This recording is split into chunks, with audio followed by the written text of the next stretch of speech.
Hi, everyone. I'm Rosemary Miller here with Rob Isbitts, the founder and chief investment strategist of ETFyourself.com, here to tell us how investors can approach market bubbles of all types. Thank you so much for joining me today, Rob. Hey, great to be here again with you, Rosemary. So, Rob, we were speaking about the Ides of March before doing this video, and I want to know, what's the significance of it? What is it? And what's the relation of it to financial markets? So, those who are more familiar with Shakespeare and classic literature than I am wouldn't have to look this up the way I did. But the 15th of March, according to history and Shakespeare, I guess, is when Julius Caesar was assassinated. And the Beware the Ides of March, I guess, was a warning to Caesar about something was going to happen in March. And at etfyourself.com, I recently wrote about beware the rides of March, not the Ides, but taking off that very famous quote, because we were just entering this third month of the year. And when you've been at this for, I guess, 38 years like I have, a lot of history goes through your mind. And I wouldn't say I have an obsession with the potential of a repeat of the dot-com bubble era, but I would say that I am determined to make sure that people are at least aware of what the reward-risk trade-off is when markets behave the way they have probably over the last 6 months, which reminds me more than anything of that period from the late 1990s through early 2000. And this is pretty much what happened. You had the S&P and the NASDAQ. I mean, the NASDAQ went straight up and then went straight down. And so in a single year, you saw the NASDAQ go up. I believe it was something like 40% intra-year, only to give it all back and then some. I believe the peak to trough when it was all done over 3 years was a 78% decline in the NASDAQ 100. I am not predicting that that is going to happen again. I am saying strongly that all investors, whether it's this similarity to history, right? History rhymes, doesn't repeat. That's the other old expression. So I just would like investors of all types, of all ages, and of all disciplines and goals to make sure that they understand that risk is a real thing in markets, and risk is the highest when reward is also the highest. And I think that that's sort of the double-edged sword that we have right now. I would say it is more likely that you will see, let's say, the S&P and the NASDAQ go up significantly from here or down significantly from here than not do either. I think it's go big or go home, as they say, for the broad stock market. And the reasons for this are because of a lot of the things that are lining up as they have in the prelude to past crises. There are certainly some bubbles out there, and I think we'll talk about that.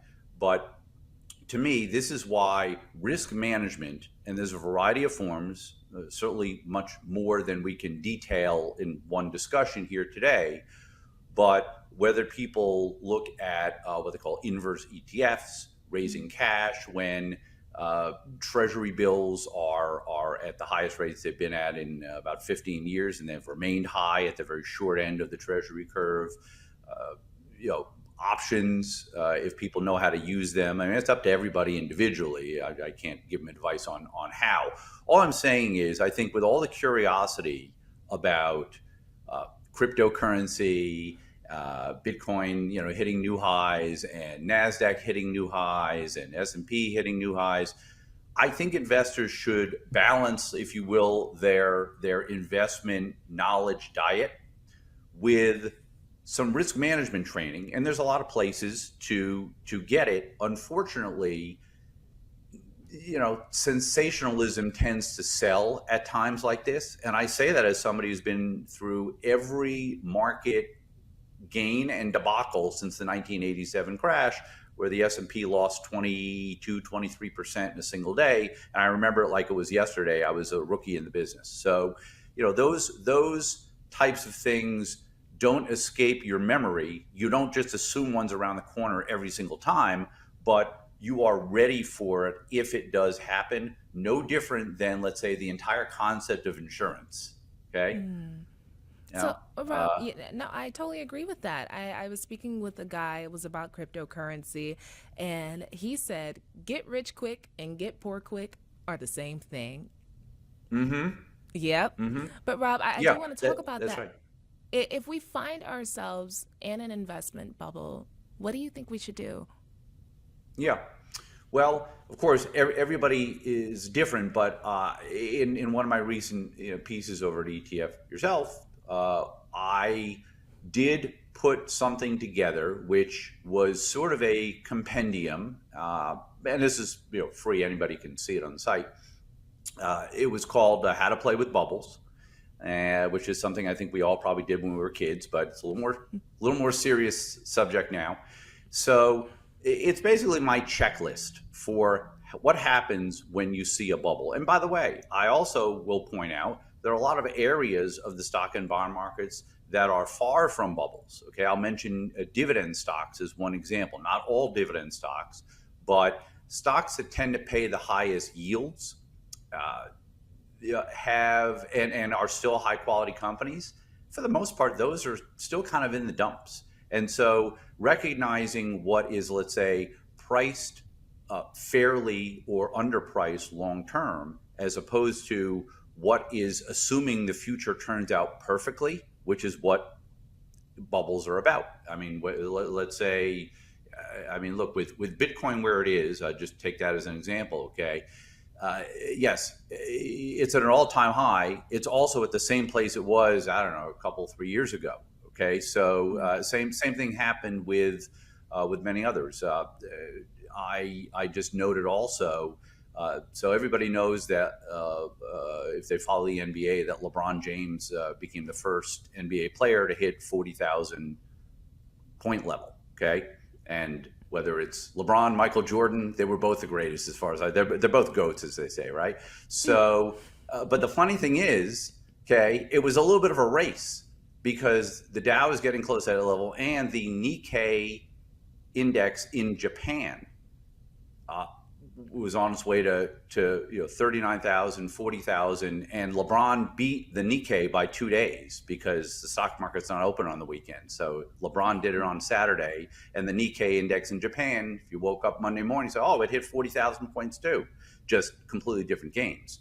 And I bring that up because for people to say, well, markets always come back, right? Yes, but the thing they like to say amongst professionals in the business is, okay, now talk about Japan.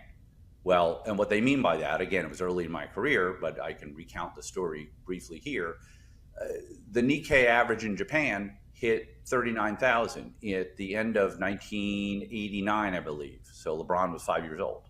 And it hit 39,000 again, like a few weeks ago in February. But in between, it never got there. So in other words, that's over 3 decades of this return. Okay. So I'm not saying it will happen, and it's happened in the US as well. All I'm saying is risk is real, prepare for it. So how do you play with bubbles? Okay. First, recognize that they are bubbles. And that means there's a very strong likelihood they'll one day burst and reverse a lot of the gains. Again, NASDAQ down 78%, peak to trough after it had gone up hundreds of percent. The problem with the math is that if you lose 50, 60, 70% on an investment, you're losing 50, 60, 70% of everything that it had risen to. You can't. So if you think about the math, yeah, that's why the math of investment loss is something people should understand. Very easy to Google that, probably, to get a lot of instructions. So continuing with how to play with bubbles.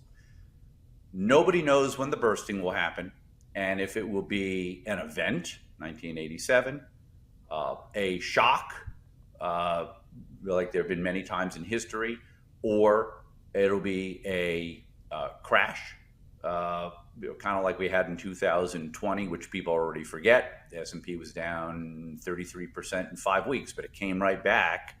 And maybe that happens, maybe it doesn't. Everybody has to decide in advance, how much loss am I willing to take at some point in the future with the strategy I have without changing anything. So continuing. An event, a shock, or a crash. What do you mean by event? Sure. An event would be something that, well, I guess 2020 would really be the most recent relevant example. Okay. Now, personally, in late 2019, early 2020, I was not the only one on Wall Street who was saying, risk is getting high here just based on all the indicators I normally look at. I don't predict the future. I hope most people don't try to predict the future, but you evaluate the reward and the risk and say, okay, reward is modest, risk is very high. Mm-hmm. Didn't know there was a pandemic coming, okay, but in other words, all it took was a little bit of a push, right? If you're standing on the edge of a curb, okay, and a stiff wind comes by, you're more likely to fall off the curb than you would if you were standing, on a big field of grass, right? So, it's the setup beforehand that raises the risk. When risk is high, it's easier for something to go wrong. That doesn't mean that I spend all day, every day planning for what goes wrong. It means that I try to take the worst case scenarios off the table. But perhaps 1 month we'll do something on guarding against what they call tail risk. For those who remember their math classes, you have the curve, and the far tail to the left is what if the market falls 33% in 5 weeks, like in 2020? Are you prepared, or are you prepared to ride it out? That's up to everybody. Mm-hmm. So the other thing is, look, and one of the things I do in my securities rating system I created a long time ago is I basically don't try to predict if something's going to go up in price or not. What I predict, or I should say what I evaluate, is anything can go up at any time. Fill in the blank. Bitcoin, NASDAQ, Johnson & Johnson, whatever. It doesn't matter. Okay, any security can go up in value at any time. The difference between one security and another is how much risk of major loss is attached when you buy it. And to me, that's what I try to measure. And what I have found in my research over the years is that, and we have a rating scale that goes from green all the way down to red. And red does not mean sell, because I'm not in the business of telling people what to do. I'm a researcher.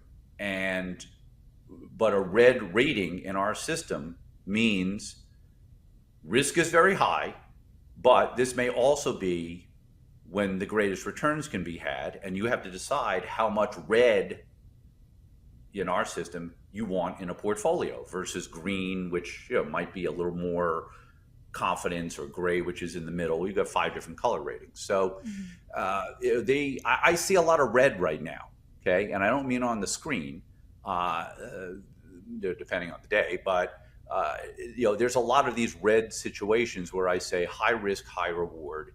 And that goes right into the next thing about bubbles.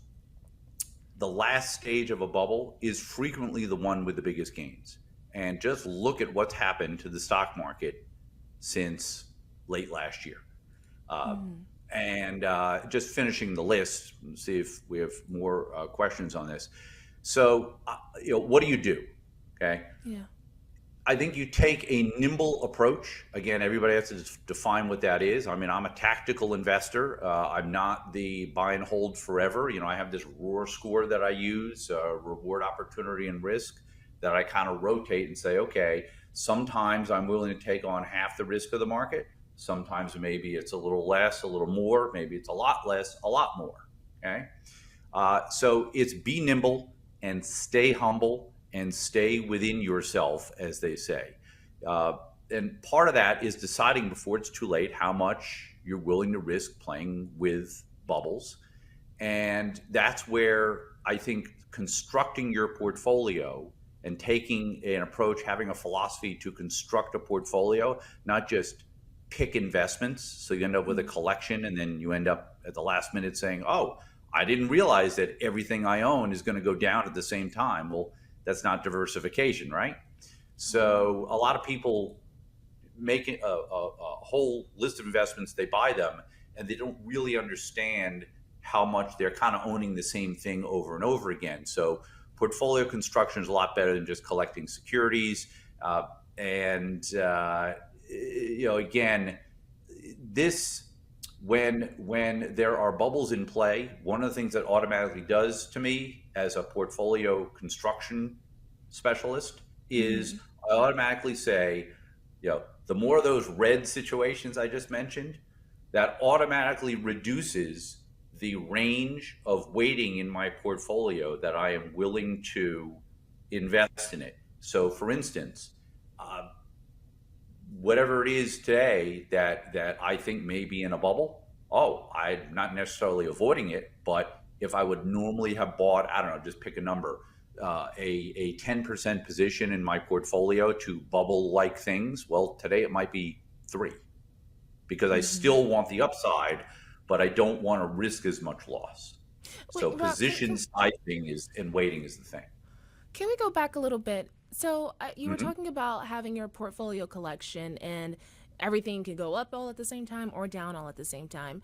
So for diversification, are you saying maybe don't buy multiple tech stocks? Or are you saying, okay, get some stocks and then some dividends? What do you mean by diversification? Sure. So something else from, I guess it would be literature. I'm sorry, not my specialty. You may have just opened a Pandora's box there, Rosemary, because the basics for now is that make sure that when you own something, you have an idea of how you believe it will behave. Okay, and so tech stocks, yes. I'll give you an even plainer example: the S&P 500 index. Okay, the S&P 500. I actually wrote about this recently too. The S&P 500. If you look at it in terms of every stock is weighted the same versus the way it is, which is the bigger they get, the more weighting they have in the portfolio. There's, I think, 5 or 6 stocks that are almost a third, I believe, or at least well over 20% of the S&P 500 right now. Well, that's kind of crowded. And so people may think they're diversified across 500 stocks, but if you buy it in the normal S&P way that most people do,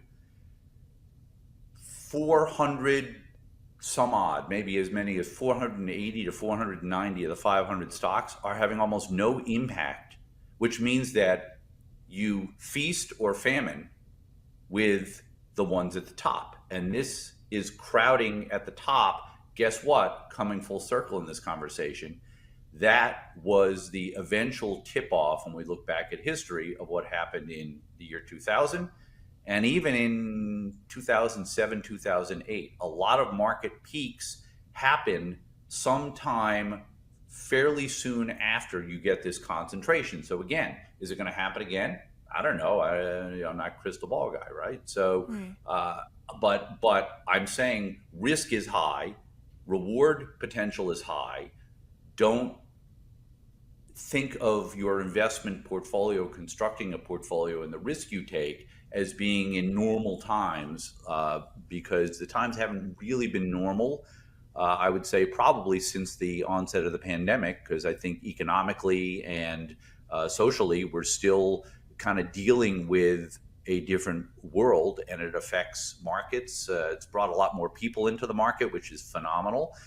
It's also brought a lot more algorithms and technology into the markets, which can swing prices around. And this is part of the, if you will, systemic risk that I think people have to account for, not be scared of, not run from, not avoid at all costs, but figure out how much to measure for yourself. And yes, diversification, not diversification. In other words, I have, over my career, especially You're back good when I with was an words. advisor, I had so many people who would say, "Here, what do you think of my portfolio?" They weren't clients, and I would say, "It's one way or the other way. There's not much in between. You have managed to buy 15 different mutual funds, let's say, that all pretty much correlate to each other. Okay. And there are ways statistically to analyze, take a portfolio, okay, and do some analysis on it, in part based on the past, but also based on some view of the future in terms of what will be risky. And again, just to take a specific example, I mean, many of the Magnificent Seven stocks, as they like to call them, look, they're great companies, but a great company does not always make a great stock. You have to assume in buying a lot of those stocks that they're going to grow at almost unheard of rates for a very, very, very long time. And again, it brings me back to, here we go again, 1999, 2000.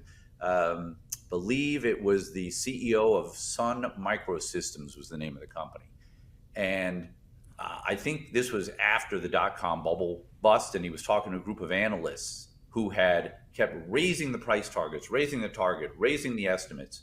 And I don't know if he said this before things bust, and it was sort of prescient, or it was after.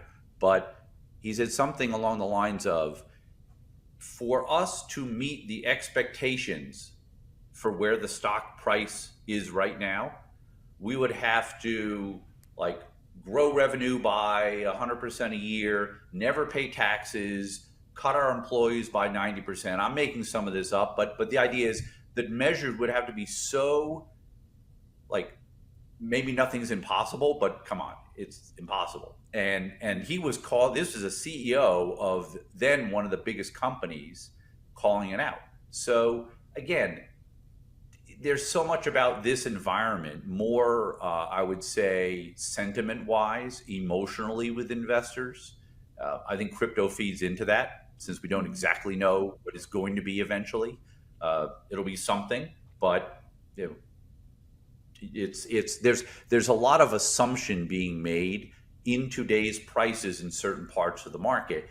Again, does not mean that they have to be avoided. They just have to be understood. And I think that's the key. Understand the risk you're taking. That's the biggest takeaway, I think, from this whole discussion.